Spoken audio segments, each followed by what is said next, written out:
우리 옆에 있는 사람들과 인사합시다. 은혜 받읍시다. 은혜 받읍시다.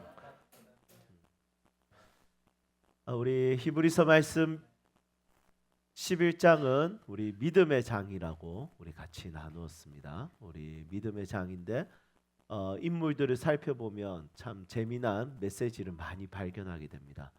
오늘 본문 말씀에서도 하나님 우리에게 주시는 분명한 메시지와 말씀이 있다고 생각합니다.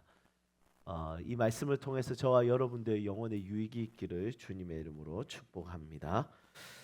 재밌는 이야기에는 꼭 갖추어야 되는 요소가 있습니다. 이야기 하나가 쫙 진행될 때 그 이야기를 맛깔나게 하고 재밌게 하려면 반드시 갖춰야 될 것이 있는데 그것이 무엇이냐면 갈등과 갈등을 해소하는 거죠. 이 갈등과 갈등 해소는 이야기에서 정말 필요합니다. 갈등과 갈등 해소가 없으면 이야기는 재미가 없습니다. 그런데 이야기가 너무 재밌는 이야기는 갈등이 엄청 세고 그 해소하는 것이 드라마틱하게 역전되는 것에 있어서 우리는 이야기의 재미를 느낀다는 것이죠.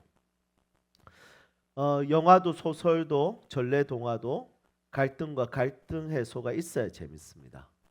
이 갈등의 강도가 강하면 강할수록 이야기는 더 재밌게 됩니다. 그래서 우리나라 드라마를 보면 주인공이 아프면 전부 다 말기암이죠. 갈등이죠. 엄청나게 큰 갈등입니다. 히어로 영화를 보면 악당의 파워는 엄청납니다. 왜냐하면 엄청나면 엄청날수록 그 이야기는 더 재밌어지기 때문이죠. 이런 강한 갈등은 기가 막히게 해결되는 그 순간 관객과 독자들은 큰 쾌감을 느끼게 됩니다. 여러분들도 이런 이야기들을 좋아하시죠? 우리 얼마 전에 방영했던 눈물의 여왕이라는 드라마 우리 자매님들이 큰 은혜 받았지 않습니까? 그런 드라마를 보면 갈등이 너무나도 깊게 또 매섭게 나와 있습니다.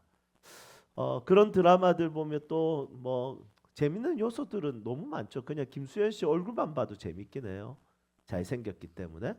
그런데 그 이야기에서 일어나는 어떤 이 죽음 앞에 있는 여주인공 또 이것을 해결하기 위해서 시크하게 그 일들이 뒤에서 처리하는 김수현 씨 이야기 이런 것들은 우리 한국의 수많은 여성 시청자들을 눈물 나게 했던 그런 드라마라는 생각을 하게 됩니다.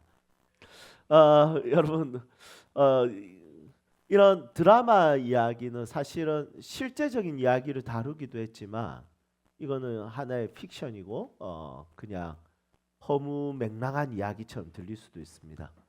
그런데 이런 이야기들이 우리 현실의 세계와 가까우면 가까울수록 훨씬 더 재밌습니다. 맞죠?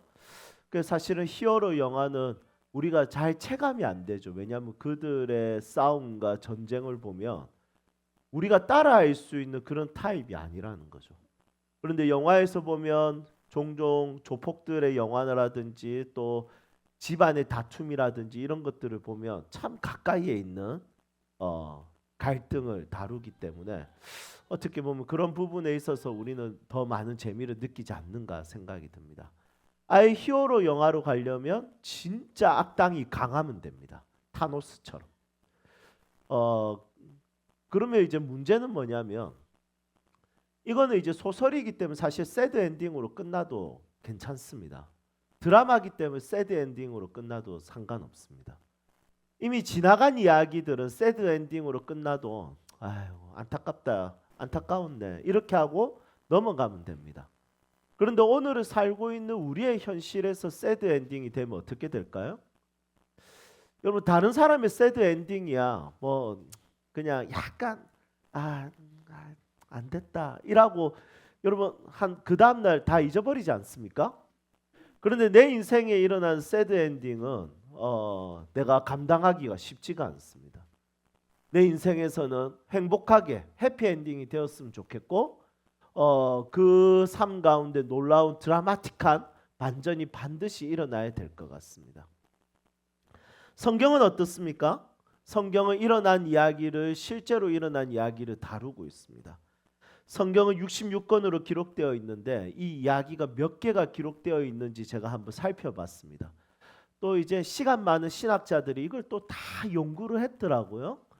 에피소드별로 이걸 이야기를 한번 나눠보니까 한 몇 개쯤 될 것 같아요. 성경에 나와 있는 에피소드별 이야기들이 한번 대충 한번 감을 잡아 보시겠습니까? 500개. 아, 너무 많이 갔네요. 이러면 별로 안 놀라겠네. 예, 400개 정도. 놀라네요.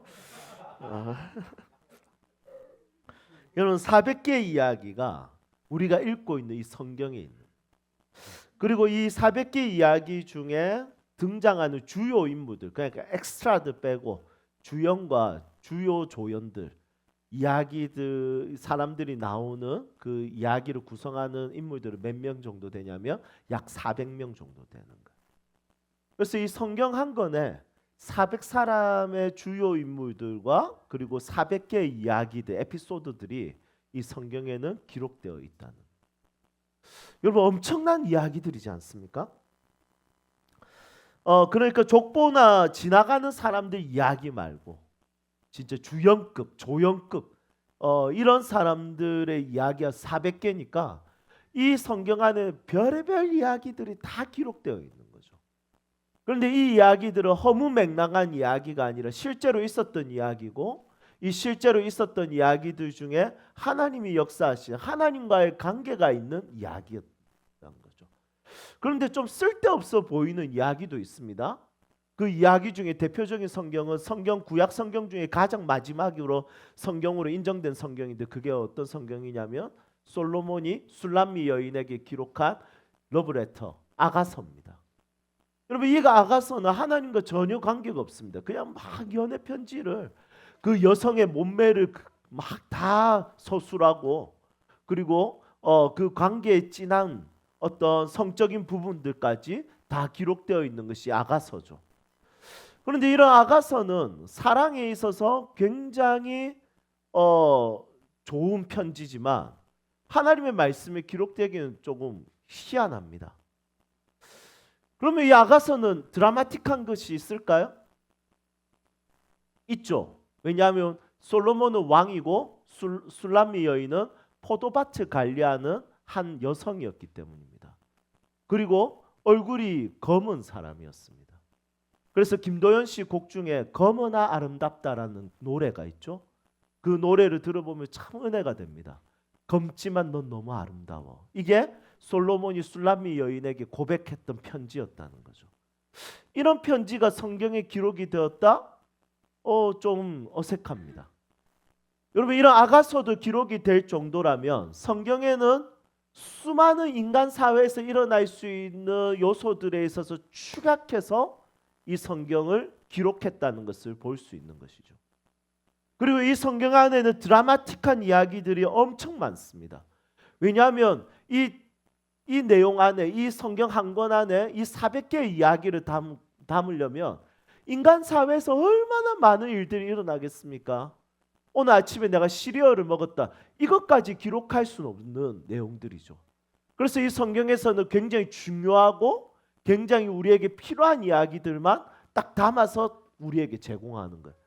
그 에피소드가 몇 개였냐면 400개라는 거예요. 여러분들은 성경을 통해서 기억하는 에피소드는 한 몇 개 정도 될까요? 한번 혼자서 한번 세알려 보시죠. 네, 100개 넘으면 진짜 대단하십니다. 그런데 이 400개 내용을 한번 꼼꼼히 살펴보면 하나님이 이것을 우리에게 왜 주셨을까? 이 이야기는 왜 주셨을까? 이런 생각을 가지게 되는 거죠. 자, 그렇다면 질문 던질게요. 성경에는 이런 400개의 이야기를 어떤 기준으로 기록했을까요? 두 가지 기준이 있습니다. 첫 번째는 우리의 구원은 어떻게 이루어지는가? 어떻게 이루어졌는가? 이게 굉장히 중요한 기준입니다. 첫 번째, 우리의 구원은 어떻게 이루어졌는가? 그리고 두 번째, 그리스도인이 살아가야 되는 방식에 대해서, 어떤 상황과 환경에 있어서 어떤 선택을 하고 어떻게 살아가야 될지에 대해서 믿음의 선배들로 통해서 우리에게 먼저 설명하고 있다는 거죠. 성경은 그냥 우리의 일상 속에 있는 자지구레한 이야기들을 다 실진 않았습니다. 하나님의 구원과 그리고 내가 살아갈 때 하나님 앞에서 어떻게 살 것인가에 대해서 내 인생에서 필요한 이야기들을 이 성경에 있는 400가지 이야기를 통해서 우리에게 주어진 내용들이라는 것이죠. 그래서 성경의 모든 이야기들로 통해서 우리는 우리가 받은 구원 사건의 위대함을 깨달아야 됩니다. 그리고 두 번째로 성경을 통해서 우리가 어떻게 살아야지에 대한 이야기를 기록하고 있기 때문에 성경을 통해서 어떻게 살아야지에 대한 방식과 방법과 길을 발견할 수 있어야 된다는 것이죠. 여러분, 이 두 가지를 발견할 때 그리스도인들은 성경 읽는 재미가 생깁니다. 그리고 설교를 듣는 재미가 생깁니다. 여러분, 설교가 왜 재미없을까요? 물론 설교자가 잘 못해서 그럴 수도 있습니다. 성경은 재밌는데 열심히 하겠습니다. 그렇지만 진짜 재미없는 이유는 뭐냐면 설교를 통해서 성경을 묵상하는 것을 통해서 성경의 이야기를 통해서 하나님의 구원의 위대함과 또 내가 어떻게 살아야 될지에 대한 고민이 없기 때문인 거예요. 그 두 가지를 내가 가지고 성경을 접근하면 엄청난 유익과 희망과 소망과 살아가야 되는 방식과 길과 하나님의 위대한 구원에 대한 이해가 생긴다는 것이죠. 저는 우리 사랑하는 세움 식구들에게 성경을 보는 눈이 열리기를 주님의 이름으로 축복합니다. 그래서 성경이 너무 재밌고 꿀처럼 달고 여러분들을 행복하게 하는 하나님 주신 선물인 이 성경을 마음껏 누릴 수 있기를 주님의 이름으로 소망합니다. 400명의 인생에 400개의 이야기가 기록되어 있다면 우리의 인생에서 일어날 수 있는 상황들과 비슷한 이야기들이 많이 기록되어 있을 겁니다. 그래서 내 삶에 일어나는 그 수많은 이야기들을 성경을 통해서 재조명해서 하나님의 뜻이 무엇인가, 하나님의 마음이 무엇인가, 하나님의 방식이 무엇인가, 하나님의 계획이 무엇인가, 나는 이럴 때 어떤 선택을 해야 될 것인가에 대해서 답을 우리는 찾을 수 있다는 것이죠. 여러분, 오늘 저는 여러분들과 함께 구원에 대한 이야기와 함께 우리가 어떻게 살아가야 되는지에 대해서 오늘 이 사라의 믿음의 할머니, 믿음의 어머니에 대한 이야기를 가지고 같이 한번 살펴보려고 합니다. 여러분, 이 사라 이야기는 굉장히 드라마틱하지 않습니까? 11절 한번 보십시오.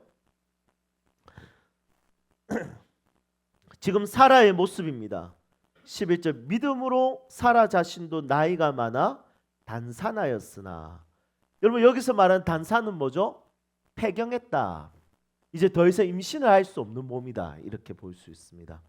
그리고 사라에 대한 정확하게 현실 파악에 대해서 12절에도 나옵니다. 뭐라고 나옵니까? 죽은 자와 같다. 이렇게 이야기합니다.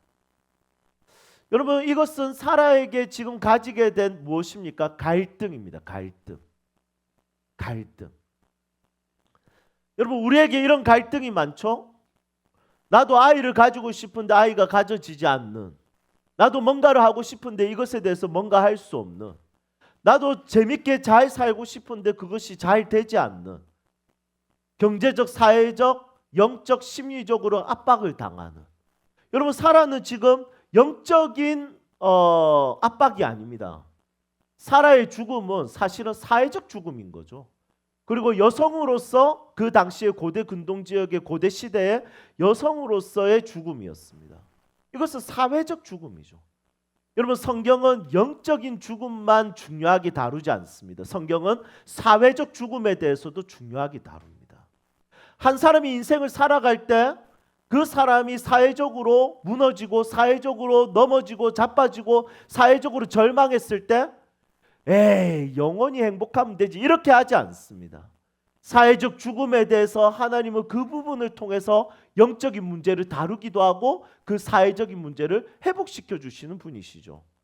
그래서 가늠한 여인도 사회적 죽음이 있었지만 그 가늠한 여인이 예수님께서 이렇게 말했어요. 다시는 죄를 범하지 말라 하면서 사회적 회복을 시켜주시는 거예요. 영적 회복뿐만이 아니라 하나님의 나라는 사회적 회복, 관계적 회복, 하나님의 나라는 우리의 인생의 삶의 인생의 회복을 함께 시켜주시는 분이십니다. 여러분, 우리가 하나님의 생명을 영적으로만 가다 놓지 않기를 주님의 이름으로 축복합니다. 영적으로는 당연히 우리가 회복되죠. 너무 좋은 기쁨과 영광과 구원입니다. 그런데 이것은 확장되어야 되면 사회적으로, 경제적으로, 심리적으로, 관계적으로 확장되어져서 내 삶의 구석구석에 이 구원의 역사가 일어나야 된다는 것이죠. 여러분, 이 부분에 있어서 영적인 해석이 있습니다. 로마서에 보면 뭐라고 되어 있냐면 이것은 영적 죽음이었어요. 영적 죽음. 그리고 이 사건에 있어서 아브라함이 뭐라고 고백하냐면 이렇게 고백합니다. 죽은 자 같았던 사라지만 부활의 생명으로 이 사라를 살렸다는 거예요. 여러분, 이 사건을 그냥 사회적 죽음과 사회적 회복만으로 놔두지 않고 로마서에서는 영적인 메시지를 합니다. 예수 그리스도의 부활에 대해서. 그래서 부활의 생명을 믿는다는 것은 너무 중요한 거예요. 부활의 생명을 믿는다면 그 어떤 죽음의 모습에서도 우리는 희망과 소망과 영광을 얻을 수 있는 거예요. 이 여자를 보십시오. 죽었잖아요. 죽은 사건에 있어서 중요한 부분인데 믿음이 필요한 거예요. 그 믿음은 뭐냐면 하나님이 살릴 수 있다라는 믿음인 거예요. 그래서 이렇게 이야기합니다. 11절 우리 함께 읽어볼까요? 함께 읽겠습니다. 믿음으로 사라 자신도 나이가 많아 단산하였으나 잉태할 수 있는 힘을 얻었으니 이는 약속하신 이를 미쁘신 줄 알았습니다. 아멘. 여러분, 믿으니까 어떤 일이 일어났습니까? 잉태할 수 있는 힘을 얻었다는 거예요. 이게 부활의 능력이죠. 사라는 지금 나이가 89세 때 사라는 아들을 낳을 것이라는 약속을 받습니다. 그때 사라는 비웃습니다. 웃기고 앉아있네. 내가 지금 나이가 89인데 지금 허리를 못 피는데 무슨 아이. 지금 내 남편이 지금 90이라 가지고 문고리 잡을 힘도 없는데 어떻게 내가 아이를. 우리가 사랑한다. 아유, 가족끼리 이러는 거 아니야. 이런 나이인데. 여러분, 이런 나이에 무슨 아이를 낳겠습니까? 그런데 이 사라가 비웃었어요. 여러분, 우리가 비웃을 때 있지 않습니까? 그런다 되나? 그냥 되는 대로 사는 거지. 뭘 그렇게 몸부림치냐? 그냥 그대로 사는 거지. 여러분, 우리가 그냥 비웃을 때 있습니다. 그런데 사라의 비웃음을 하나님께서 어떻게 하셨습니까? 하나님께서는 1년 뒤에 이삭이 태어나면서 웃게 하셨습니다. 그래서 그 아들의 이름을 이삭이라고 이름을 붙였습니다. 이삭의 뜻은 웃음이라는 뜻입니다.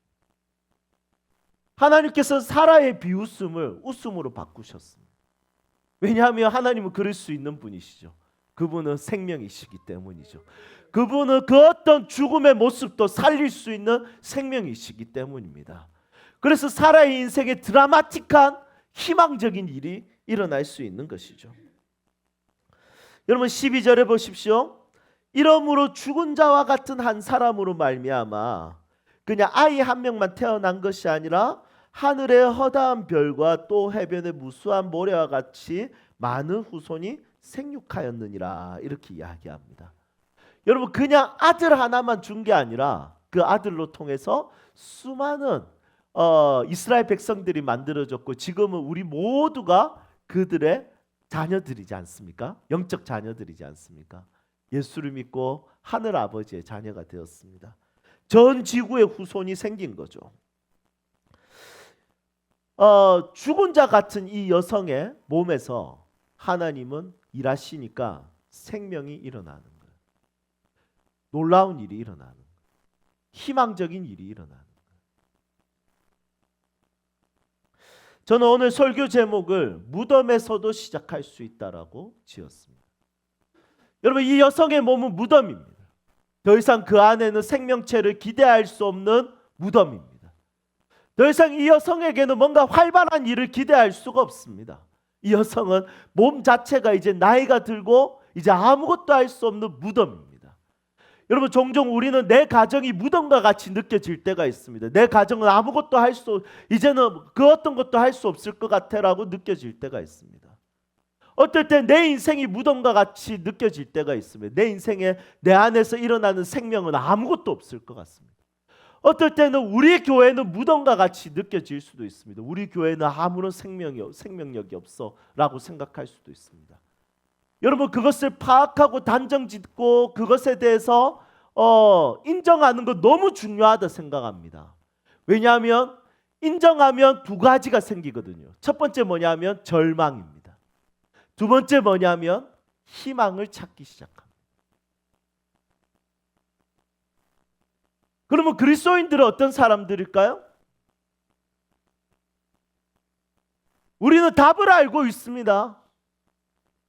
그 답은 누구입니까? 부활의 생명 하나님이시지 않습니까? 부활의 생명 예수님이지 않습니까? 부활의 생명 성령님이지 않습니까? 마른 뼈와 같은 그들에게 생기가 들어갈 때 그들이 살아났지 않습니까? 그냥 일반적으로 살아난 것이 아니라 군대가 되었습니다. 마나임. 여러분, 우리는 희망이 있어요. 왜냐하면 예수가 있기 때문에. 아무리 무덤과 같이 칠흑 같은 어둠이라 할지라도 그 인생과 그 사람과 그 나라를, 그 가정을, 그 교회를 살릴 수 있는 생명이 하나님께 있다는 것을 우리는 알고 있기 때문입니다. 여러분, 하나님이 여러분들의 가정을 살리시기로 작정하고, 하나님이 여러분들의 개인의 삶을 살리시기로 작정하고, 하나님이 우리 교회를 살리시기로 작정하면 아무리 칠흑 같은 어둠 같은 무덤이라 할지라도 하나님은 반드시 살려내시는 것이죠. 여러분, 오늘 히브리서 이 말씀을 한번 기억해 보십시오. 우리가 믿어요? 믿으면 하나님이 영광을 받으세요. 그런데 하나님이 영광을 받으시는 방법은 뭐죠? 그냥 우리가 기분 좋게 만들어 주는 게 아니라 하나님이 영광을 받으시는 방법은 내가 그분을 믿을 때 나의 모든 죽음을 뒤엎고 뒤집고 살릴 수 있는 생명으로 내 삶을 살리는 것을 통해서 그분의 영광을 받으시는 거예요. 여러분, 저는 기독교가 이 시대에 여전히 희망이라고 생각합니다. 예수 그리스도가 여전히 이 시대의 각 가정의 각 삶의 희망이라고 생각합니다. 왜냐하면 여전히 이 시대에 희망을 찾는 사람들이 너무 많습니다. 자기가 죄인이라는 것을 아는 사람들도 많습니다. 자기가 지금 길을 잃었다는 것을 아는 사람들도 많습니다. 지금 내 삶은 너무 허무하다라고 생각하는 사람들도 많습니다. 내가 죽으면 어떻게 될지라고 생각하고 두려워하는 사람들도 많습니다. 죽음의 그 모습에 매여 있는 사람들, 내가 매여 있다라고 생각하는 사람들이 너무 많다는 거죠. 여러분, 그들에게 누가 희망을 줄 수 있겠습니까? 예수 그리스도가 그들을 살릴 수 있기 때문에 우리는 희망을 줄 수 있다고 생각합니다. 안전뱅이 베드로가 금과 은은 없지만 내게 가지고 있는 예수 그리스도를 줬습니다. 왜냐하면 예수 그리스도는 발목에 힘이 들어가게 할 수 있는 분이시기 때문이죠. 죽어있는 신경을 살릴 수 있는 분이시기 때문입니다. 여러분, 예수님은 항상 희망이 되시고 생명이 되시고 살리심이 되십니다. 그 예수님이 우리의 인생과 우리의 가정과 우리의 삶을 살린다는 거죠. 여러분, 이걸 붙들고 사는 그리스도인의 삶의 모습이 어떨까요? 이 성경에 기록되어 있는 이 400가지 에피소드들 가운데 대부분의 이야기는 하나님이 살리신 드라마틱한 이야기들이 대부분 기록되어 있습니다. 그러면 이 드라마틱한 이야기는 끝났을까요? 여러분, 이것을 전설이라고 믿고 싶은 분들은 전설이라고 믿으십시오. 저희 첫째 아들 한결이처럼.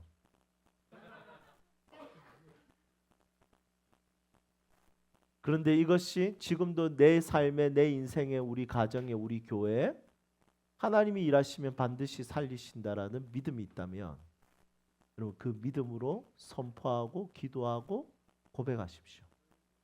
하나님이 일하시는 것을 보게 될 것입니다. 여러분, 우리는 새롭게 한 주를 시작합니다. 여러분 우리는 새로운 한 주도 기도하면서 한 주를 보낼 것입니다. 여러분 우리가 기도하는 우리의 기도를 응답하고 기도를 받으시는 대상은 누구입니까? 살리기로 결심하시면 반드시 살리시는 하나님이십니다. 여러분 그 하나님의 살리심을 마음껏 경험할 수 있는 인생과 가정과 교회가 되기를 소망합니다. 여러분 저희 교회에 하나님의 생명으로 인해서 생명력과 생동감이 넘쳤으면 좋겠습니다. 아멘입니까? 여러분 오늘 찬양 너무 좋았지 않습니까? 하나님 함께 예배하면서 생명력 있게 여러분들과 함께 예배하는 것이 너무 행복합니다. 여러분 앞으로도 우리 교회가 그분의 생명력이 우리 안에 흐르기를 소망합니다. 성경에 나오는 수많은 드라마틱한 살리시는 하나님의 이야기가 성경을 뛰어넘어서 우리의 삶에 일어나기를 주님의 이름으로 축복합니다. 함께 찬양합시다.